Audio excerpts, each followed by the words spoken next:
Good afternoon students. Pragya school की online class में आपका स्वागत है।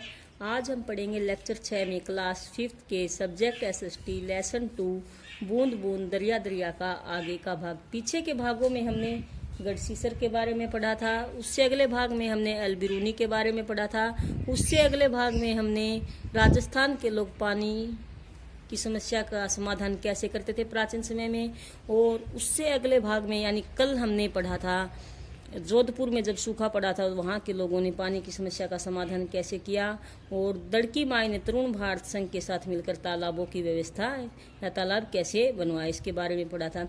आज हम उससे आगे का भाग पढ़ेंगे। तो इस भाग में हम पानी से जुड़े रिवाज है उससे संबंधित बातें पढ़ेंगे। आज भी कहीं कहीं जगहों पर कई 100 साल पुराने पानी के स्रोत मीन साधन हैं।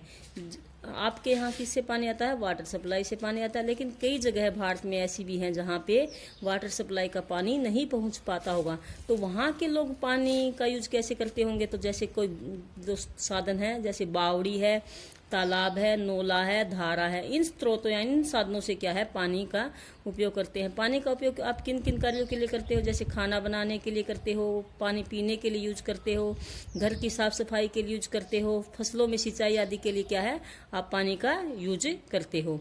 जिनसे लोगों की जो पानी की जो भी जरूरत होती है वो पूरी होती है। इन जो स्रोत है इनसे इनकी पानी की जरूरत पूरी होती है। हमारी भारतीय संस्कृति में पानी से बहुत से रिवाज, त्योहार और जश्न जो हैं वो जुड़े हुए हैं। कई जगह तो आज भी बारिश से तालाब भरने की खुशी में आसपास मेले यानी खुशी का माहौल हो जाता है।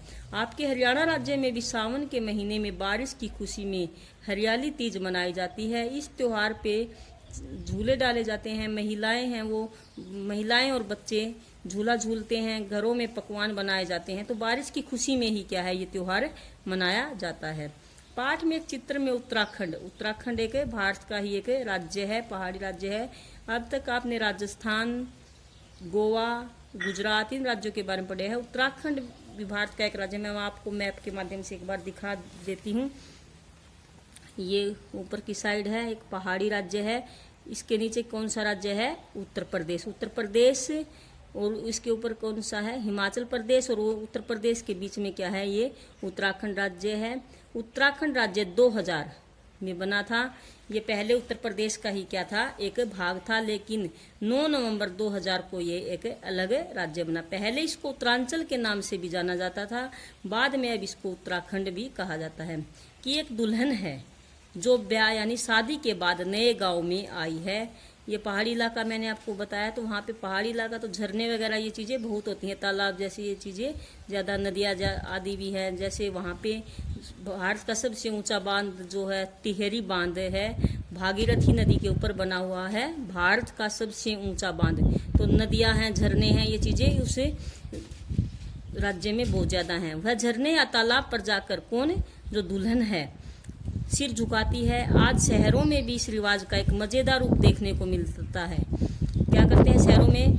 प्राचीन समय में ही क्या है पानी के महत्व को समझा जाता था भारत में, और जल या जो नदी स्रोत है, तालाब है, झरने हैं, उनकी पूजा की जाती थी।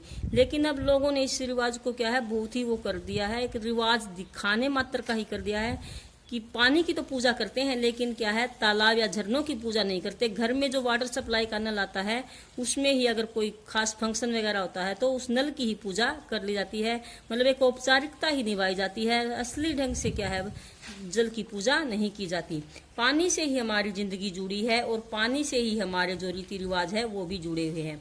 हमारे देश में जल की उपयोगिता को देखते हुए ये रिवाज धर्म के साथ जोड़ दिए गए हैं, ताकि लोग क्या कर सके, जल की उपयोगिता को समझ सके, जल को बचा सके।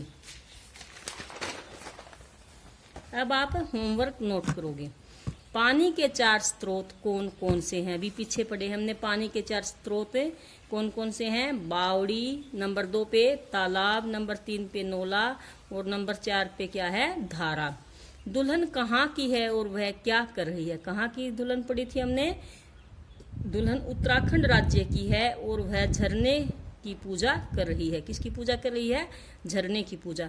आज शहरों में झरने या तालाब की पूजा का कौन सा रूप देखने को मिलता है?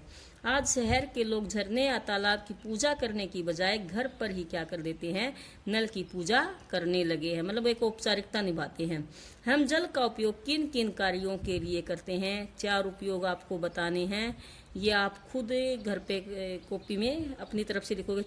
4 तो आपको बताने ही बताने हैं, उससे ज़्यादा अगर आप बताना चाहते हो तो वो भी अपनी नोटबुक में आप लिख सकते हो। जैसे कपड़े धोने के लिए पानी हमारे पीने के काम आता है, साफ सफाई के काम आता है, फसलों की सिंचाई में हमें जल का उपयोग करते हैं। तो कोई भी 4 उपयोग आप पानी के लिख सकते हो। या क्वेश्चन आप खुद बनाओगे।